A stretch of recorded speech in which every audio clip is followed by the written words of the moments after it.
All right, guys, we're here for part 2 of the book series of Secrets of Speed Seduction Mastery from Ross Jeffries. Basically, where we left off is how women communicate, internally and externally to the people around them and attraction and stuff like that. So we're going to pick up with where we were at. Obviously, there's a flow of internal sensations. Once she says that she's attracted to Bob, that's really shorthand for saying, as I'm thinking about Bob, I'm feeling a rush of warmth in my chest that spreads to my shoulders. Then that warmth gets more intense and spreads downwards into my crotch. That's word for word from Ross Jeffries, all right? A sensation starts in her chest, okay? It's moving. It's causing her to look around, identify what's making her feel that way. Then it moves to her crotch. Okay, I'm just reading, all right? Sensations, chest, crotch. Got it? Okay, great. It could be shorthand for her saying, I feel a tingling at my spine. Then I feel warmth flush through my face. Then I feel the warmth rush into my vagina. When she says, I feel attracted to Bob. Attracted really doesn't get any kind of description. It's shorthand for the actual physical flow of sensations in the body. So now we've substituted crotch for vagina, just so we're clear, and our face is flushed. It's useful as a way of demystifying female emotion and indeed all emotion. One of the things I want to do is take the mystery out of this. I want to demystify things that are deliberately mystified by society to keep you confused and a slave. Just like the movie The Matrix, I want to show you The Matrix. I don't know where he's going with this part. I think he's off his medicine. His purple pills are needed, okay? Let's think of recipes and baking a cake. What makes a recipe? First of all, there are ingredients. What are the ingredients for a cake? There's cake mix, flour, sugar, eggs, water, and whatever else goes into it. Then there are the actions you have to take. You have to do certain things. You have to pour in the sugar and mix the flour. You have to crack in the eggs and stick it in the oven.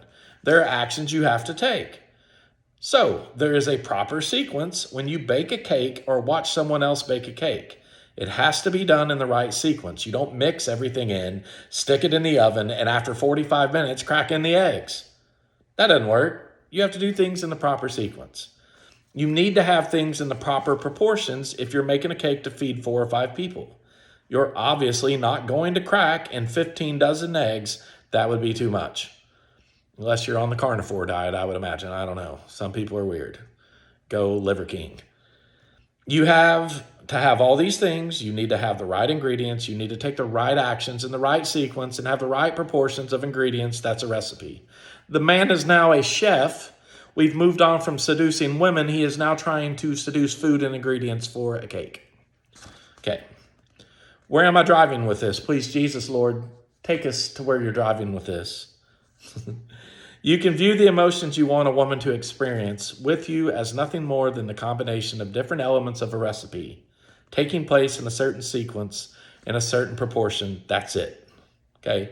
He took 3 minutes to basically explain one sentence. There's nothing mysterious about it. A woman's emotions don't come because some chemical flows into her brain. I won't get into arguing about pheromones. It's not because of a little mysterious angel called Cupid who shoots an arrow in her ass. It's not that she's met her soulmate or any of that twaddle. It happens as a result of a sequence. What a proportion with ingredients. We want to ask different questions.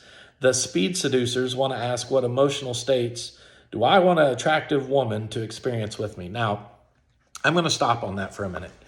The truth in what he's been saying, forget all the cakes and the recipes and the ingredients. What he's saying is that women experience the flushed cheeks and the tightness in their chest and the tingle in their stomach and all the crap from 50 Shades of Grey. That's a real thing. But you as a guy or a girl or whatever you're into, you need to be able to identify that when you come in contact with people.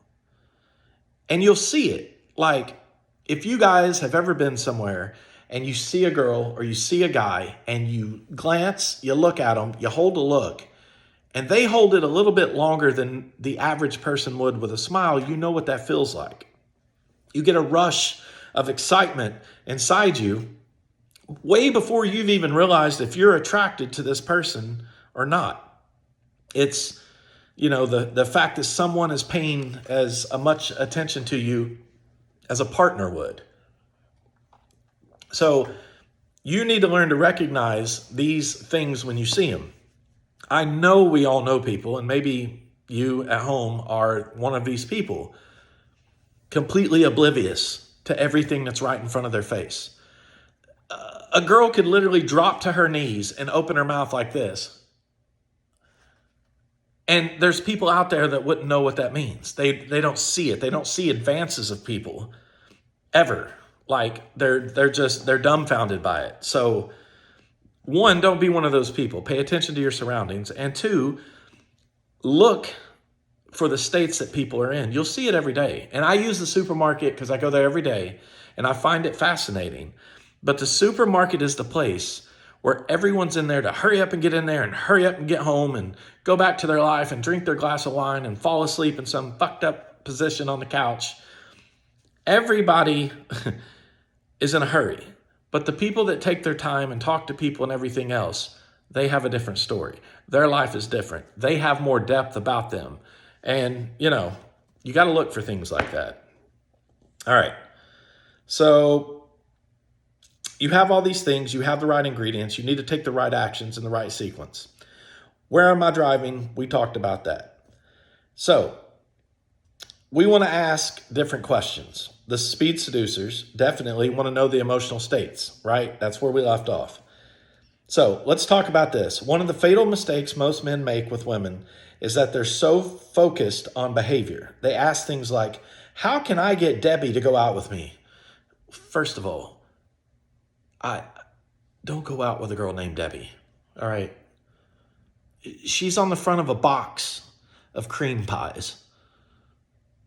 Well, I guess she's on the front of a box of several cream pies, different types.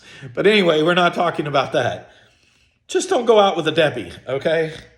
How do I get Debbie to go out with me? Assuming that going out with you is going to be useful, how can I get Debbie to sleep with me? Again, don't sleep with little edibles that people eat, all right?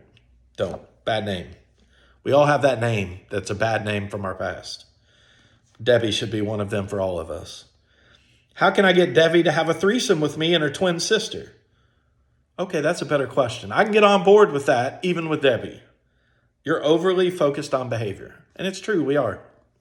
Most of us are very focused on the behavior of the people in front of us. And that's all we see. And sometimes, it's a misdirection. It sends us off somewhere else, left field. We have to keep the behavior in mind, but the real deal with women is we should first ask, what are the emotional states I want Debbie to be in around me and when she's around me and thinking about me, such as these behaviors will normally just flow out of emotional states. So that's like training someone to be in a certain mood. Manipulation? Yeah. Bad manipulation? Depends on your moral compass. Does it have directions? Does it point in any direction? Or does it just sit there and literally anything goes? That's for you guys to figure out. I'm not your priest. When women are in certain emotional states, they are far more likely to eagerly give us those behaviors we're seeking. I'm going to read that again, and I'd like everyone to write this down. When women are in certain emotional states, they are far more likely to eagerly give us those behaviors we're seeking. Okay. We'll touch on that later. Or drop something in the comments if you need a further explanation of that. I'd be happy to talk a lot about that. Men and women, I invite everyone to the discussion. I love the women of this world. I always have. Back up for a minute from the behaviors and think about some women you really want to get with. Instead of asking, how can I get her to do this? Which is okay at some point in your sequence. First ask this. What are the emotional states I want her to associate with me? Emotional states, guys, will always be deeper, ingrained, and far more reaching than just an action that you want them to do. If you want a girl to give you a kiss or rub your feet or, lick your belly or nibble your ear, whatever weird ass stuff you're into, first of all, you need to figure out what mood to put her in before the actions start. We as men are very, I want what I want now. We're impatient. We don't think about the other sex very much. And when it comes to stuff like this, you literally have to make sure that you have found the right emotional state for her to be in. And it's why you get responses like, my head hurts. Ooh, I'm so tired. I've had a long day. Ooh, you snore, go sleep on the couch. I mean, you get all these crazy things. But if you would put her in a better emotional state, you're going to see all of that lessen quite a bit. All right. He says, when I ask the questions in my seminar, students raise their hands and say lust, dripping arousal, super hot desire. They're really leaning on in and get all those good things. These are things that people want, clearly. Of course, I wouldn't state it that way to people, all right? The thing is, if you're a nice guy, usually the only emotional states a woman experiences with you are casual comfort, some mild enjoyment, and maybe even some boredom. The key here is emotional state. All right, so I'm going to mark this down because I want to talk before this video is over about that. And then clearly part 3 is where we're going to come to. We're going to go past all that. I want to talk a little bit about the nice guy. All right. First of all, there's nothing wrong morally with being a nice guy. Okay. There's a lot of guys out there that are that way. I feel like they're a dying breed. But you need to adopt a roller coaster effect when it comes to people in general, not just girls and guys. I just mean everyone, family, friends, well, maybe your dog, but your dog really doesn't care. You cannot be super nice to everybody and hope to have a fulfilling relationship throughout your life with everybody. Okay. It takes a certain bit of a roller coaster effect, the ups and downs that drive us all crazy about each other. The hot and cold, if you will. One day you're treating your girl really good. You've taken her out to the spa. You've left her there for 6 hours. She's getting taken care of. You pick her up with a rose. You take her out to eat. She comes home. You give her a massage again. And the day is hers. And then the next day, maybe you want to sit on the couch and watch the game and you're a little bit closed off. And then the day after that, you're back to the same guy that took her to the spa. It keeps people on their toes. And some people would say it's manipulative, and maybe it is. But think back, guys. Think back. You all have someone that you broke up with or they broke up with you, and you could not quit thinking about them. Think of that person right now. You have that person. What did they do to you that has caused you not to be able to forget about them? It's real simple. 99% of you guys, I'm predicting it right now, and it's this. They treated you good. They treated you bad. And in your mind, the good was better than the bad, and being away from them was worse than the bad. So you stuck around, they've stuck around inside you, and you can't shake it, you can't get away from them. They had the control, you were there to follow. And that's what happened. And that's the truth. And it's okay because it's exciting, feels good, but it's not okay to stay that way your whole life. All right. Thank you guys for taking time here on part 2. I don't know how many parts it's going to take to get through this book, but drop me some comments, some likes, some subscriptions. Tell me, what I'm doing good, what I'm doing bad. Just, have a great New Year's. We're almost there, and we'll see you guys again. All right. Be safe.